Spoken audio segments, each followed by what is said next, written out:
What's up, guys? Wade Willis here for my playthrough of Umineko. This is Chapter 4, Part 13.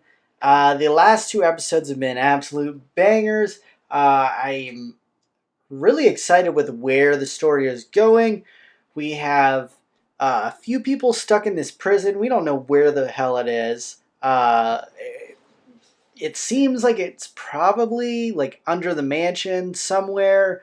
I thought there might be some like little I don't know, slides or something. It seems like they got roofied or someone chloroformed the hell out of them. It's craziness right now, and yeah, let's just get into it, guys. And don't forget to like the video, subscribe to the channel for tons of When They Cry content and anime reactions and reviews.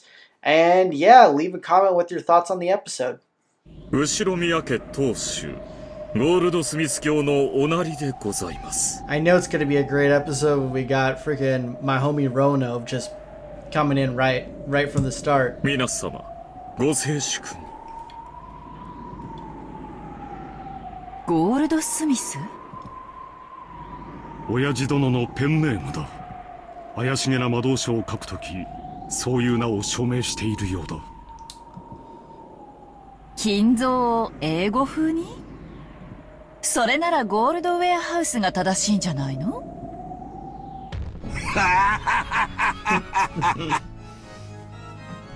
ウェアハウスは倉庫、ただ溜め込むに過ぎぬ。しかし私は金を生み出し、細工し、さらに価値を高めるのだ。 The name Goldsmith makes sense for this dude. スミスの方がよりふさわしいと思わんかね。確かに無駄口を失礼しました。金蔵さん、これはどういうことなんだね。ここは一体どこなんだ。おや、我が友よ、思い出せんかね。さすがにその牢の中に入った経験はないだろうが、この廊下を歩いた記憶はあるはずだ。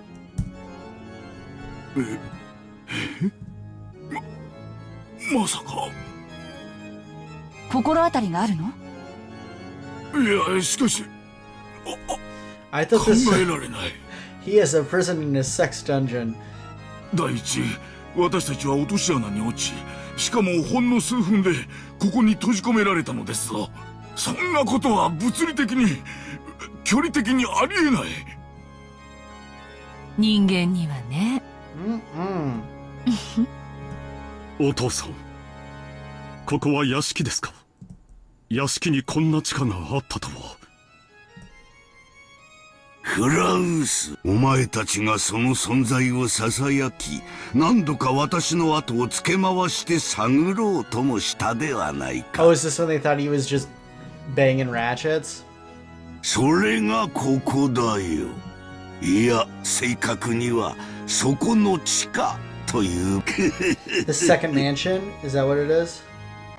まさかここはクワドリアンの地下ですか。ご検察の通りです。こちらはクワドリアンの地下でございます。クワドリアン、まさか。 Yeah. 噂の I mean, 親父殿の隠し屋敷なのか。本当に実在したのか。 there's 我が obviously a 最 hidden 愛の tunnel 魔 to it. 女ベアトリーチェのためだけに築いた屋敷である。地上部分は美しき上品な屋敷なのであるが、そこを案内できず、 It'd be funny if it's nicer 実 than the に regular 残 one. 念に思うぞ。 I wouldn't be surprised. こんな牢屋があるお屋敷で二人きりなんて素敵ね。 Hey, some people are into that kind of thing, Kyrie. どうもお父様とは性癖が合わないみたいよ。キリエさん、無礼な発言はお控えになった方が賢明ですよ。でも同感よ。私も送られた屋敷にこんな地下牢があったら100年の恋も冷めて金目のものだけいただいてとんずらするわ。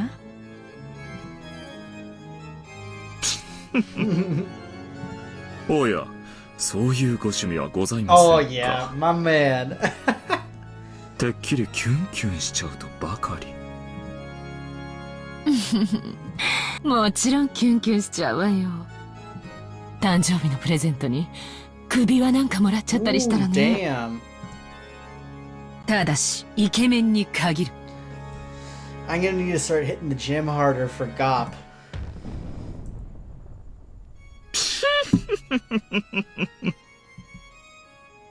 お静かに。首輪より猿靴輪が必要ですか？ Mm. あら、あなたはそっちもいけちゃ Don't う threaten の？ me with a good time. リアって好き嫌いないのね。勝手に人の名前を略さないでください。ねえ、やかましいぞ女たち。お前たちも同じ牢に閉じ込められたいというのか。これは失礼いたしました、親方様。この牢体にこのような寒い牢獄では身が持ちませぬ。 Vergiliad quickly apologized, but Gop and Roanov merely laughed together. It was like they thought they alone couldn't be imprisoned, or else that even someone tried to imprison them, it would be pointless. 牢とは捕らえ逃がさぬこと。それはすなわち生涯手放さぬとの強い意志と愛で、逃げても諦められる程度の女ならば愛を語るに値しない。鎖で縛ってでも逃がしたくないと思うほどに苦しくなる女、そこまでに至ってこそ我が生涯を捧げるに値する愛である。 This is why people who can afford to go to a psychologist should お go. 前にそれを別れとは言わぬよ。私は誰にも縛れない。愛されたいんじゃないの。愛したいの。私もゴールドスミスと同じよ。だからよくわかるわ。あなたの愛の狂気。愛と狂気は紙一重というわけかね。 Yeah. 実に旗迷惑な話だ。しかしあっさり所在地が分かったのは大きいわ。詳しい経緯は後で聞くけど、南條先生はここをご存知なのね。はい、そこの廊下がクワドリアンの地下通路ならば、あの先をまっすぐ行けば長い地下道になり、それをずっと歩けば屋敷に戻れるはずだ。この鉄格子さえ何とかできれば屋 Why 敷 are に you 帰れ saying るってこ this と in ね。 front of him? お父さん、私たちをどうするつもりですか。すでに宣告した通り、お前たちは後の晩のための生贄である。都合よく人数も5人。えぐりて殺す5人の人質にぴったりであろう。 Oh, that is lovely. なるほど。私たちも年貢の納 Now め he 時 has と to い kill う the わけ people で for す the か。 second Twilight first. やがてはな。だが今はそのために訪れたのではない。安心せよ。それに言ったはずだ。もしも孫たちの誰かが我が全てを継承するにふさわしいと認められたなら、この儀式は中断する。つまりお前たちは命拾いをするというわけだ。お子さんたちに何をするつもりですか。次期当主にふさわしいかどうかテストを与える。その結果、私をうならせる者が一人でもいたならば儀式は中断する。ふさわしい者がいなかったら Well, 子供たちはどうするつもりですか。 kill some of them. それを心配する必要はない。どうせ先に生贄とされるのはお前たちだ。その後のことなど知ったことではなかろうに。 So I think he's gonna go. Who would he try to kill? Because he had to kill two people who are close. お前たちは自らの命運を自らの子供たちに委ねるのだ。Who's left お alive? 前たちが産み教え育ててきた結晶が子供たちだ。お前たちの命運を委ねるに実にふさわしい存在のはず。そう心配そうな顔をするなよ、クラウス。お前の自慢の100億の価値のある娘を信じろよ。He might take it back down. まったくね。子供は親の結晶よ。親の命運を預けるにふさわしいわ。お父様にとってもね。肝の据わった女だ。ルドルフにはもったい That ない。 is facts. キリエさん、あまり挑発しない方がいい。同感だ。今は耐えよそうね。どうせ私たちはまな板の上の恋よ。Well, it's not like she's 今更何もできや actually しない。 bothering him, though. He likes it. 私に対し威勢のいい口を叩くことはできるがな。嫌いではないぞ、そういう女は。ベアトリーチェも初めはそういう女だった。う。親方様、そろそろ本題を。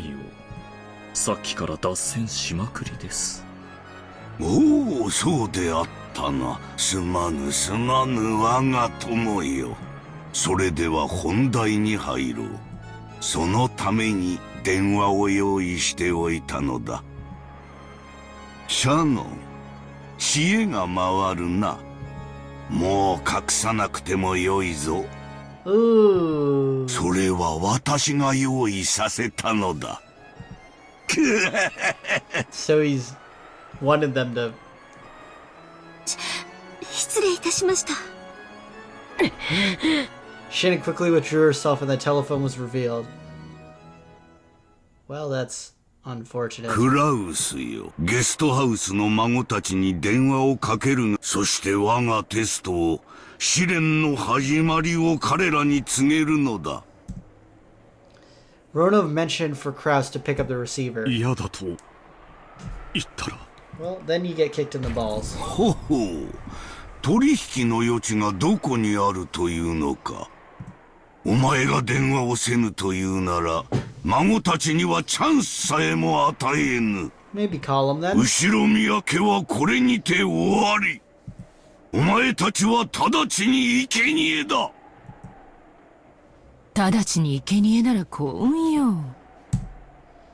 あなたたちの眼前で子供たちを先に生贄にされた方が辛いと思うけれど。生贄の順番は親方様が決めます。勝手なことを言わないように。リア今私の名前を縮めようとして詰まったでしょ。してません。だから勝手に人の名前を略さないように。女は実にかしましいですな。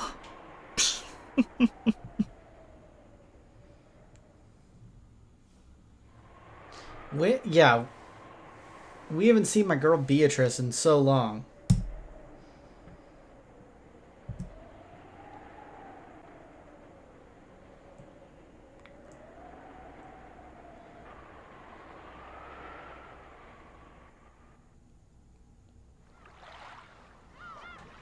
Okay. Well, alright then. The clinic that Nacho had opened and later passed on to his son still existed in Najima.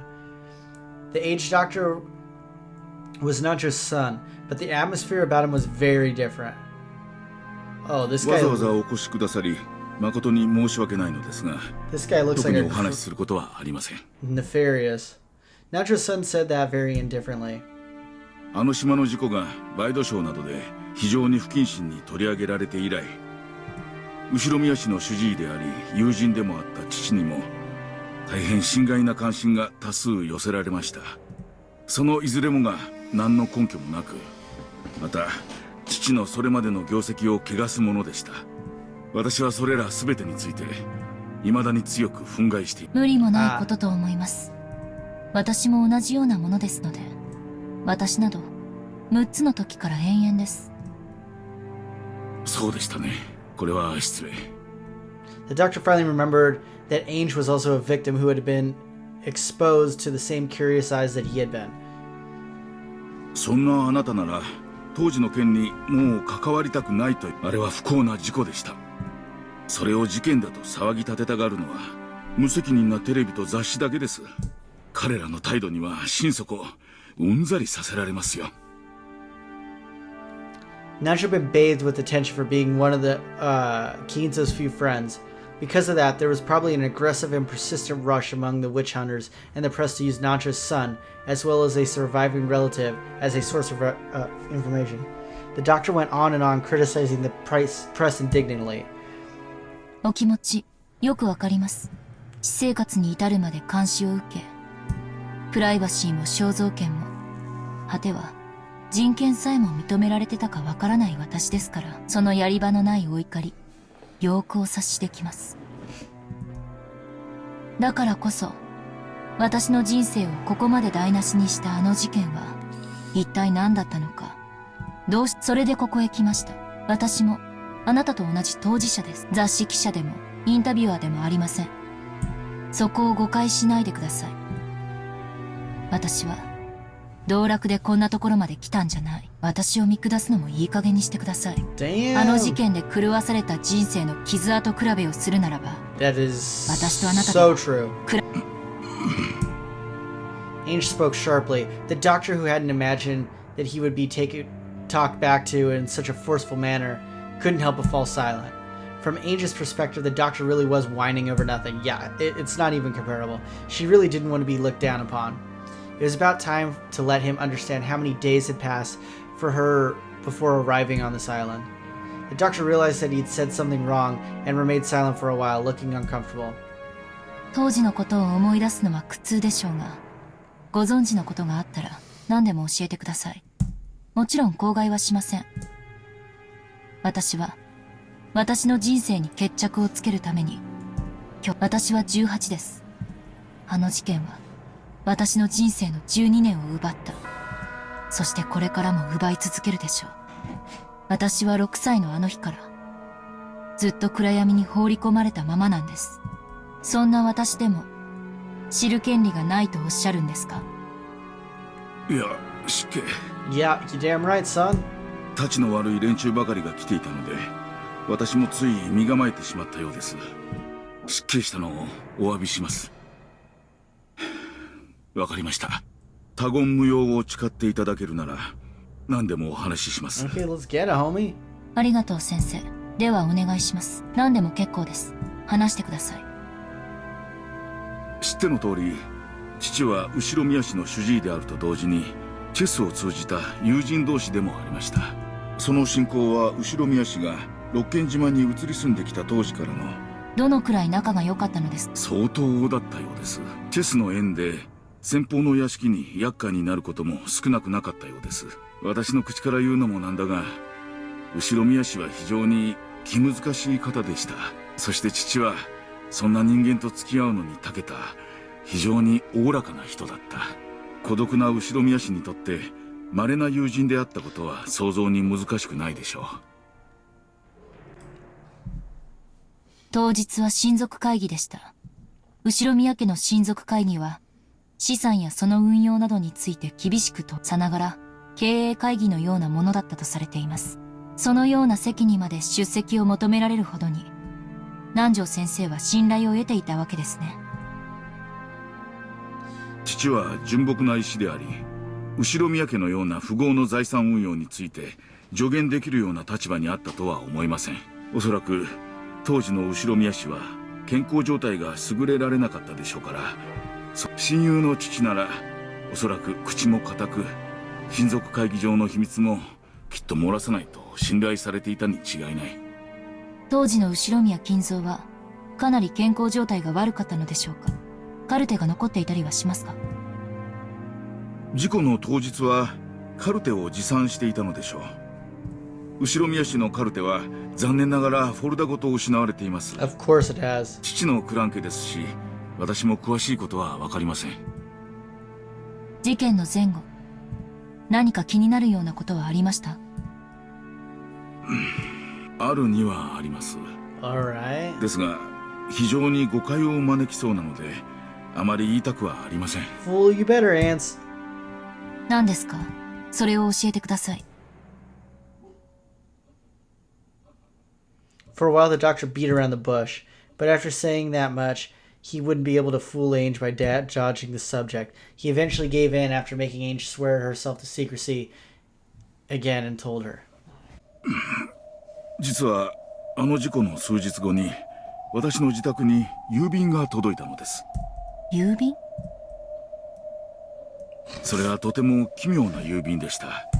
差出人が私になっているのですが、何者かが私の名を語って出したということです。宛先は北海道の礼文島。北方領土の話を抜きにすれば日本の最北端の島です。その宛先人がなんと礼文島の住所ではありますが、父の名前だったのです。しかし送付先住所が間違っているらしく、住所不明の付箋が貼られて、差出人である私のところへ戻ってきたわけです。 It was truly a strange tale. Nancho's son's name was written as a sender. However, he said that he had mailed the letter. In short, that meant that someone had faked his name and sent it. The destination was Nancho on Hokkaido's Rebun Island, but the lot number written on it didn't exist. So the local post office had been unable to deliver it, and instead sent it back to the sender, Nancho's son. 中身は何だったんですか？本当に他言無用でお願 Oh, いします。 dude, come on, let's go. 私も非常に迷惑しているんです。 She's already かといって agreed to it like 捨てる 13わけにはいか times. ず。 Oh, you got it still? The doctor stood up and faced the bookshelf. There was a packed group of dictionaries that could have been ornamental, meant to make it very clear that the owner was an intellectual. When he pulled several volumes out from there, a large brown envelope peeked out from behind them. He took it out and tossed it onto the desk. It had been carefully sealed with cellophane tape, and its faded color and dryness made it clear that it had been sealed 12 years ago. くれぐれも他言無用でお願 Bro, いし we ます。 got it. Oh. Well, that was very old. The envelope had a weight to it, hinting that there was something. Oh, it's probably that imprinting thing, right? The ring. The recipient was certainly Nanjo. Just seeing that was a huge shock. Following that incident, Nanjo's corpse had not been found, and he was eventually treated as dead after going missing under extraordinary circumstances. And despite that, the letter addressed to Nanjo in Hokkaido existed. One could almost take this as a sign that he faked his own death and escaped to Hokkaido. Interesting. 南條先生は本当に北海道に存在を？あるいは同姓同名の人物が北海道に？父が何かの事情で事故を逃れ、北海道で存命して私たち家族にとっては事情に関わらず嬉しいことです。私も初めはその可能性を考えました。しかしこの封筒の送付先住所は存在しないのです。 Not つまりこ yet. の封筒は届くはずのない郵便なのです。送付者が正しい住所を書き損じた可能性は？もちろん否定はできません。ですが住所の番地を見る限りどうもそうは思えないのです。北海道礼文島礼文郡礼文町 1-2-34-567。Up until Ruben City, it's fine.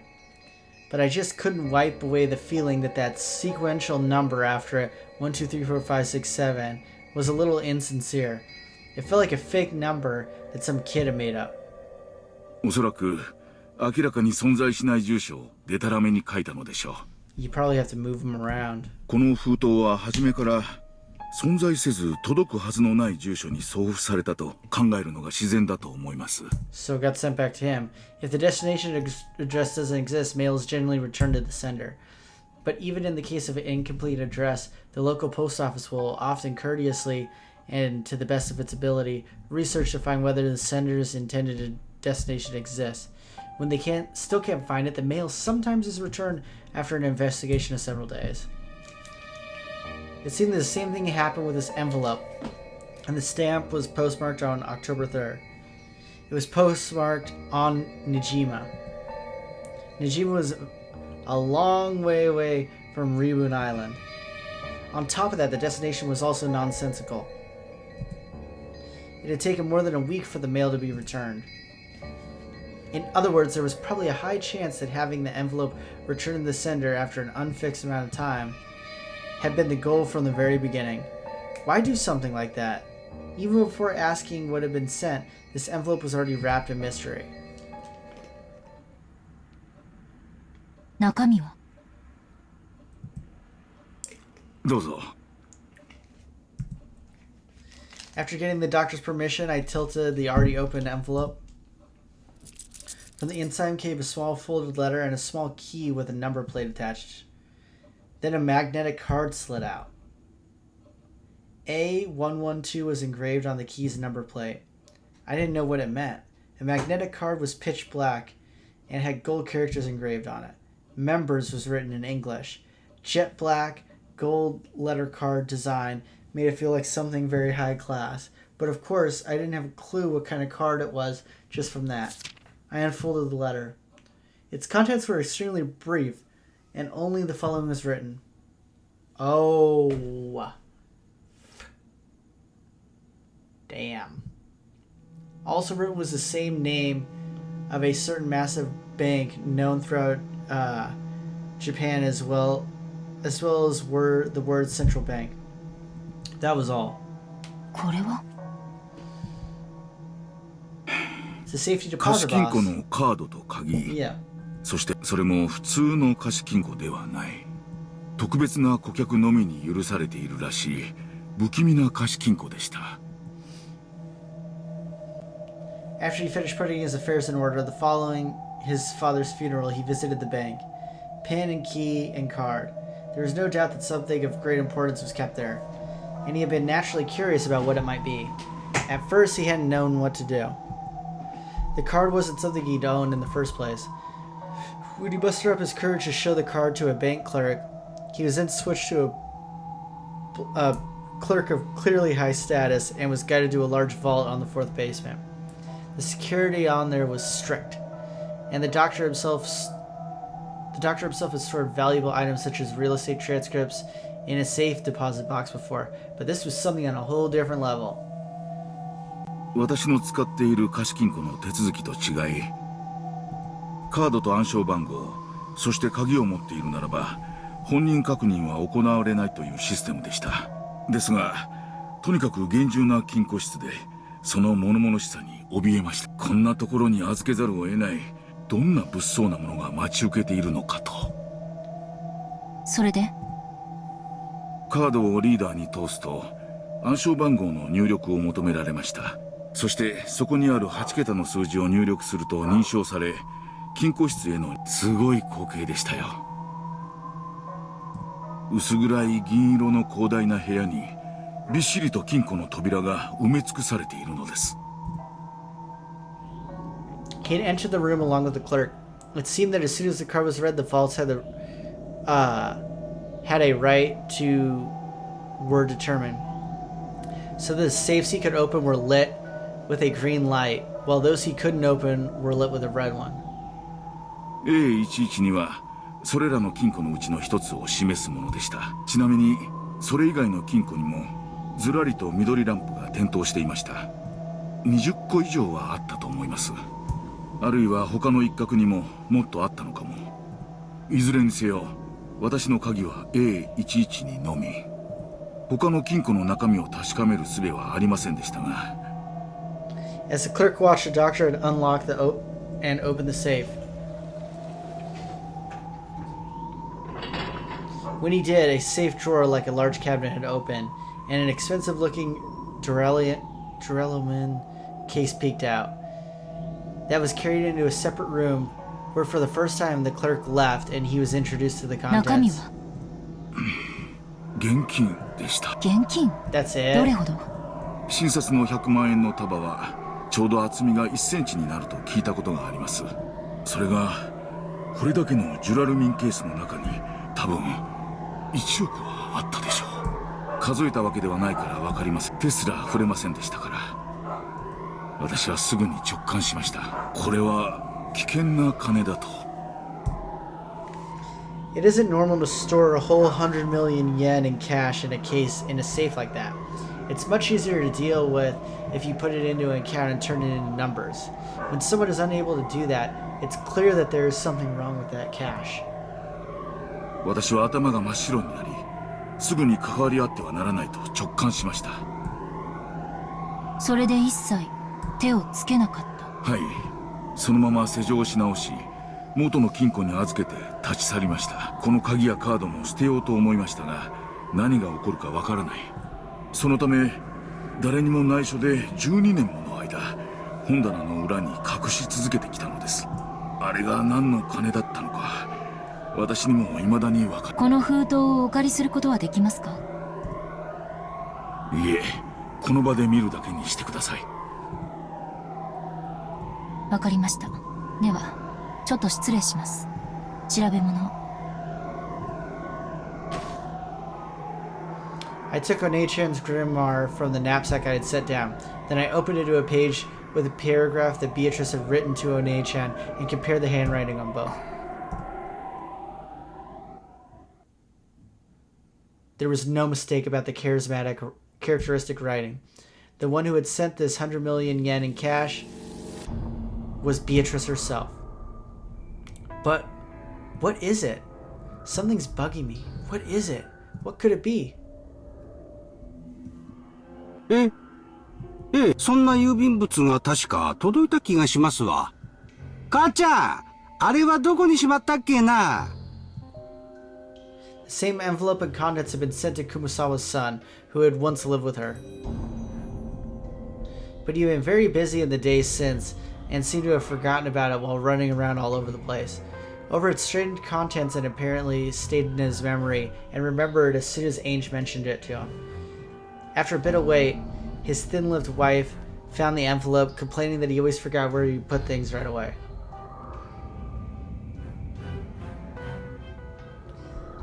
The modus operandi for the sender and recipient was the same as Nanjo's son's. The sender was made out to be Kumasawa's son, and the recipient to be Kumasawa Chiyo. And the destination address was in Okinawa Prefecture. Okinawa Prefecture... Oh, interesting. Okanugi, whatever, island was the westernmost tip of Japan, and the lot name was exactly the same sequential number that had apparently been chosen without much care. Now it was certain. This envelope was definitely sent with the goal of having it be returned to the sender. Its contents were exactly the same. A letter with a pin and the bank main branch written on it. A magnetic card, a key with an attached number plate. The inscription on the number plate was A113. The number right after the one on the key had been sent to Nanjo. Most likely inside the vault was the same kind of duralumin case packed with 100 million yen in cash. 死んだお袋がメイドから送ってきたような気がしてね。中身もよくわからんし、薄気味悪いんで、ずっとほったらかしにしてて、今日まですっかり忘れてたんですわ。お嬢さんはこれが何かご存知なんですかね？ひょっとして、あんたんとこにも同じものが？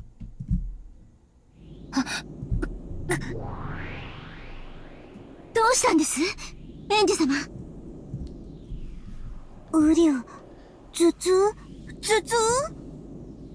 ごめん。頭が痛い。刺さってる。知っている。知ってるって何を？まさかこの封筒エンジ様のところにも。 She just forgot about it? I guess she was 6. I've remembered. The strange envelope was also sent to me 12 years ago. After losing my entire family, I was depressed. But it was a really strange thing that came in the mail, so I still had a faint memory of it. It was a strange letter that had no memory of sending, but which had me as a sender. I forget the destination address, but the name recipient had been Ushiromi Rudolph, my father. I remembered how disturbed I was when I got a letter that I thought was from father. I opened it up and found a key and a card I didn't really understand. I felt let down and threw it away somewhere, I think. Where did I put that envelope? I probably lost it somewhere in the chaos that followed. By now, I have no way of checking its contents. However, I had to have a general idea. I'm sure its contents were the same.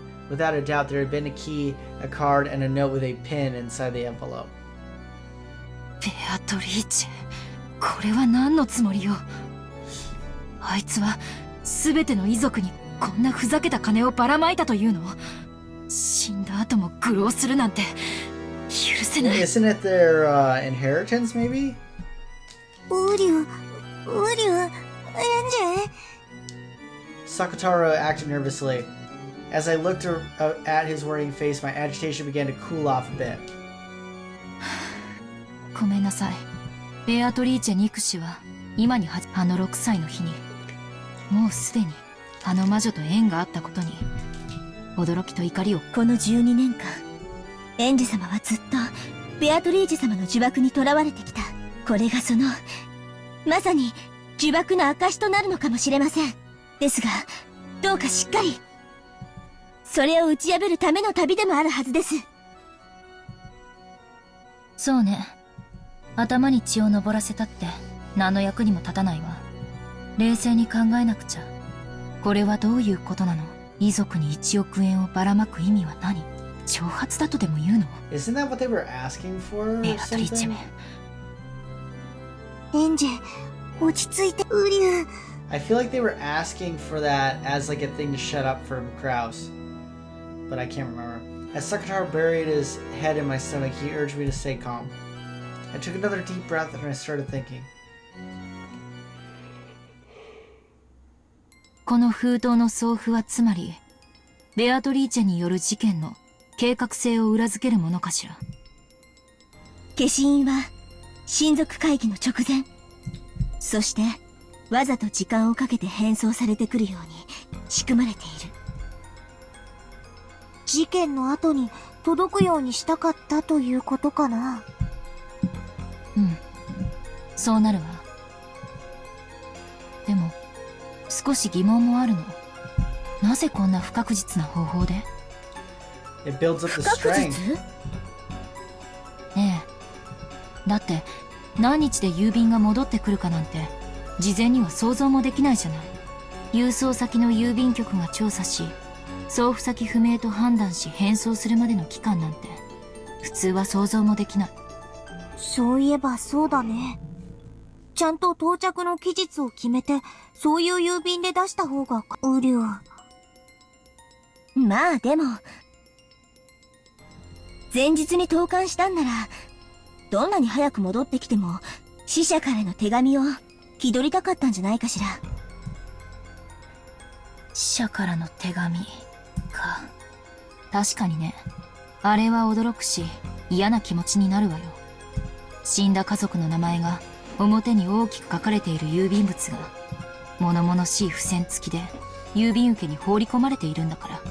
でも私は何か腑に落ちないわ。私だったら期日指定郵便にする。ひょっとしたら想定しない日に届くかもしれないという不安定さが私にはどうしても理解できないの。 Giving it more chance makes the magic more powerful. ウリュウ。でも確かにそういうのベアトらしいかなって思う。え、あなたベアトのことわかるの？ちょっとしかお話ししたこと。でもベアトならこういうことをするかなってのがなんとなくわかるの。マモンもなんとなく想像がつかない？ベアトってこういういたずら好きだよね。確かにそうかも。ベアドリージュ様なら死者からの手紙みたいな悪質ないたずらはやりかねないと思います。それ絶対確実な方法じゃなくて、ちょっぴり不確実な方法の方をベアトリーチェは面白がるの。不確実な方法を面白がる？ I remember Maria's diary. It had described playing with Beatrice very often. During those times, Beatrice sometimes played pranks on the adult relatives with Maria, but those pranks always had a touch of witch aesthetics, which was that they were more interesting when they were uncertain. It was a popular toy at the time, and if you made a mini car back up, it would wind up springing the tires and you let go and it would race forward. They had wound up that mini car and set it behind a milk jug. In other words, the prank was that if you lifted the milk jug, the mini car would often jump forwards and surprise whoever did it. Hoping that someone would get caught in this prank, One-chan and Beto watched the adults from the shadows for their whole tea time. They were looking forward to seeing someone get caught by it, but no one moved the trap milk jug and the trap ended in misfire. When One-chan had muttered that we should have put it somewhere they would have definitely caught someone, Beto apparently said this: "The most interesting and thrilling traps are those you don't know who will get caught, or even if anyone will get caught at all." It's probably true that this wouldn't get this kind of excitement from a trap that would certainly go off. Similar accounts occurred in multiple places, making it possible to guess that the witch called Beatrice had a fickle character and loved a random thrill. A fickle person is very hard to deal with. I can't spin the chessboard around to find out what that witch from 12 years ago was planning.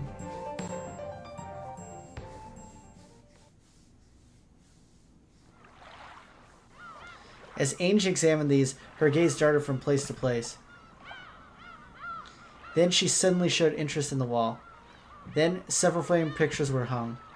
Many of them were commemorative photos from when the relatives of the Kumasawa family gathered or went somewhere to play, and Kumasawa was in several. And she still wore a smile that made it look so you would almost hear her lighthearted ho ho ho ho laugh. It's part of my distant memory, but I definitely remember that she was this sort of cheerful old lady. 熊沢さんは事件の直前に変わった様子はありましたか？いや、いつも通りに見えたな。親族会議はピリピリするから辛い辛いと漏らすのはいつものことでしたし。これは？ Among the several frames, there was one that had something other than a picture of people in it. A picture of a large relief on a door from a Western-style house or something. You couldn't see any interesting subject in particular, which actually bugged me a bit, and I was wondering why anyone had gone to all the trouble of taking it. As I got closer, I realized that some of the characters had been written with a pen. ああ、それはお袋の形見分けでもらってきた写真ですわ。多分例の黄金伝説に関係したやつではないかと。魔女の碑文ですか？10トンの黄金の隠し場所を示すと噂される。熊沢さんも挑んでおられたんですね。でもこれは碑文じゃない。初めて見るものです。There was an arch above the Western-style door, and that's where the relief was. English words were engraved there that seemed to be what the picture was focused on. The pen writing appeared to be a translation into Japanese. この扉は1000兆分の1の確率でしか開かない。あなたは1000兆分の1の確率でしか祝福されない。So that's the door to the Golden Land. 知らないわ。こんな文章、碑文にもお姉ちゃんの日記にも出てこない。お袋の遺品の中に碑文の謎解きに挑戦してると思われる写真やノートが結構出てきたんですわ。お袋も案外そういうのが好きだったんだな。なんでも10トンの金塊が隠されてたって噂だ。そりゃあお袋も夢中になるはずですわ。In both Maria's diary and in her grimoire, there was a description of the witch's epitaph. and it talked about how it was a ceremony to open the door to the Golden Land, Beatrice's resurrection ceremony, Beatrice's succession ceremony, on and on. Maybe the most interesting one was the last part about it being a succession ceremony. According to Beatrice, if you were able to solve the witch's epitaph, you would receive not only the 10 tons of gold and the Ushiromi family inheritance, but her own magical power and name, as well as the title of Golden Witch. Among the Ushiromi family household at the time, the witch's epitaph was thought of as a difficult quiz, which the family had keen to arrange for his successor. But with the marriage sorcerer interpretation, the questioner was Beatrice herself, and she had proposed the question in part to choose her successor. There was a slight discrepancy in the details of the two interpretations. Either way, its ominous contents brought to mind a bloody serial murder, and both of the message bottles drew a tale of crime following that pattern. If I could solve the witch's epitaph now, 12 years later, I wonder if I could expose some plot made back then. I tried to solve it many times myself, but I never did have a clue what it meant. It seems that many witch hunters tried as well. I also found that theories like La Plata theory and Nora theory in certain books. However, neither of those theories were conclusive. 他にも資料があると思うけど、兄弟で適当に分けたからな。Of course they were. 誰が何を持ってるやらさっぱりですわ。申し訳ない。この熊沢さんが撮影した英文だけ読むと、めったに開かれない開かずの扉という印象を受ける。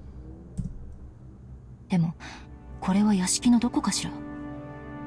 光の具合から屋外みたいだけど。Wonder if it's to the other mansion. 熊沢さんはこの中にその黄金が隠されていると睨んでたのかしら。さあ、いずれにせよ六軒島の屋敷のどこかでしょうな。おふくろの預金口座には残念だが黄金を発見したと思えるようなお金は入ってません。さすがに見つからんかったんでしょうな。The Golden Witch Beatrice gave 10 tons of gold to Kinzo, which meant that the witch was the true owner of the gold. Beatrice was the owner of all the vast fortune of the Ushiromi family. The witch holding this vast wealth had massacred the humans on Rokunjima on that day, sending large amounts of money to the surviving relatives like it was a game. Like hell, it's a letter from the dead. This is a desecration of the dead. I was once again convinced. When my family died on that island that day, they didn't go to heaven. They're being trapped by the witch even now and are being desecrated and tormented for all eternity.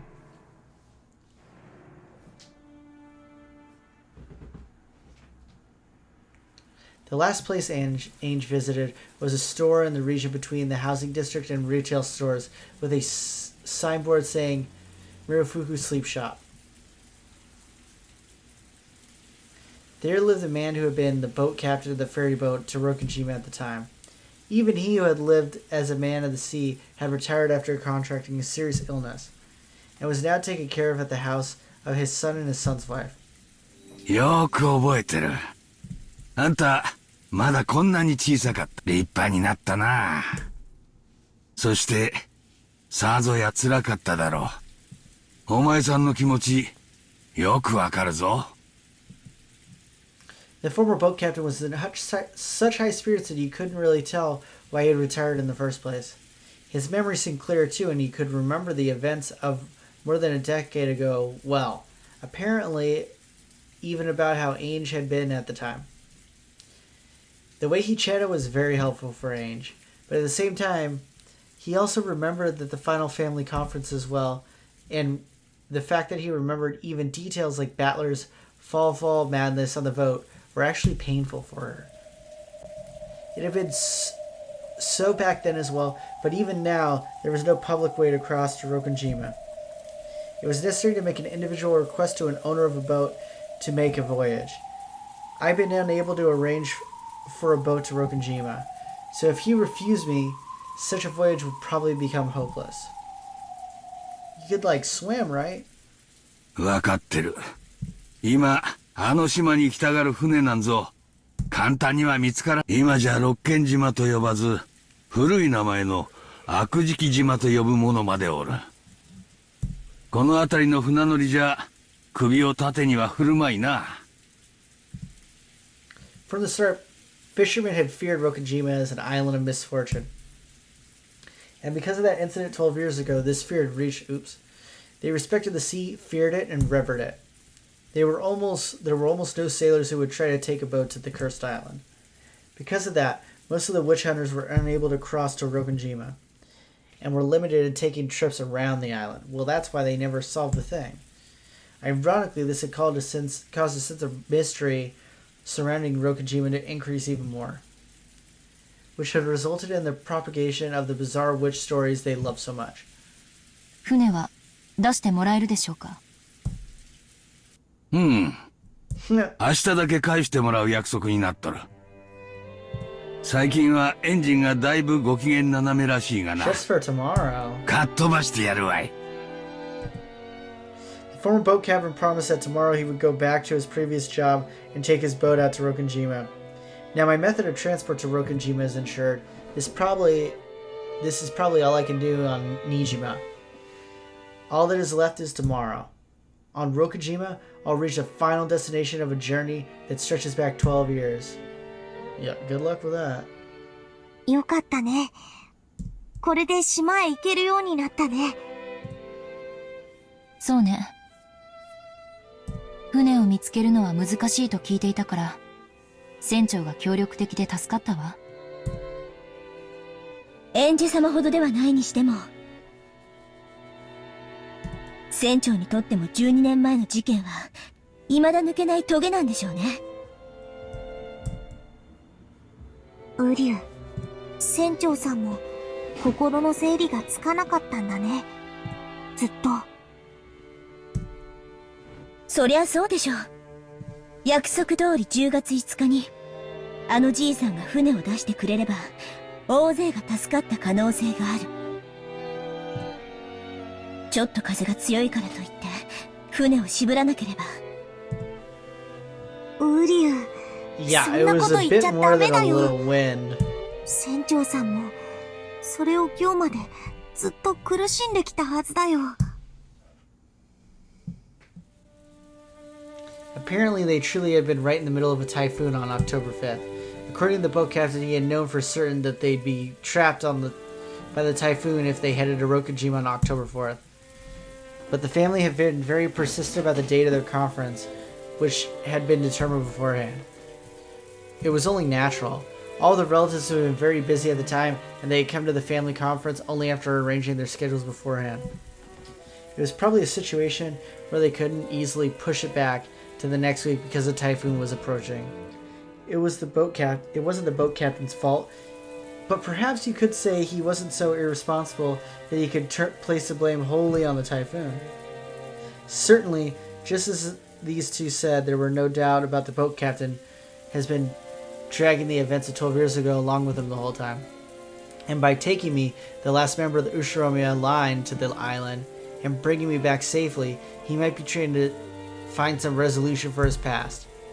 船は昼過ぎに帰ってくることになってる。それからあんたを六軒島へ案内するから、到着は夕方前になるだろう。電気も明かりもない島だ。あまり長いはできんぞ。その程度の上陸で、あんたの気は済むかね。長い舌から何かの気が済むというものでもありませんし。Yeah, I wouldn't want to 船 be を出 there しても one らえるだ day. けでも感謝します。It's like going to the Amityville horror house. うん。すまんな。わしが船を手放していなければ、ケチなことを言わず、好きなだけ島へ案内してやれるんだが。It's not like I have a goal of doing something in particular on Rokujima. So I'll be there during the evening which straddles the two different worlds of day and night, seemed almost like a borderline between this world and the next, or possibly 1998 and 1986, and it felt like the most fitting time to visit Rokujima. It's not like I have anything particular to do there. Just staying there for a few hours should be enough for me to find some closure. Yeah, we'll see about that. At that time, there was a small knock on the paper sliding door, and Amakaza stuck his head in, tapping his watch. I nodded back and told him about how I succeeded in preserving a boat for tomorrow. それはよかった。そろそろ参りましょう。We got Edgelord over here. 船長、明日はよろしくお願いします。ああ、任せておけ。お前さんたちの難儀な事情も聞いとる。わしも当時のワイドショーを見ていて、面白半分に事件をかき回す連中に虫唾が協力は惜しまんよ。ありがとうございます。それでは明日お昼に。Hopefully you live by then. これ船代に。Ange took a wrapped wad of 10,000 yen bills from her pocket, and the boat captain should have noticed its thickness as well, but he paid it absolutely no interest and shook his head. わしはお前さんに感謝しとるよ。これは天のお導きだ。あんたを六軒島へ連れて行き、そして無事に連れ帰る最後のチャンスをくださったんだ。わしは金蔵さんに任されていた最後の仕事を今ようやく終えることができる。だからあんたには感謝してる。金は当時の金蔵さんからたらふくもらってる。あんたから取れんよ。Okay. I'm gonna stop here. ありがとうございます。 What the oops, wrong thing. Okay. Decent episode, I would say. Not necessarily one of the best for this chapter or episode. But yeah, it was all right. Learned a few more things. Very dialogue heavy. But yeah, I'm incredibly pumped to see where it goes from here. I'm really expecting kind of a wild episode next time once she makes it to Rokunjima, and we have all this stuff going on with the people in 1986 as well too. So, but yeah, let me know your thoughts in the comments below, guys.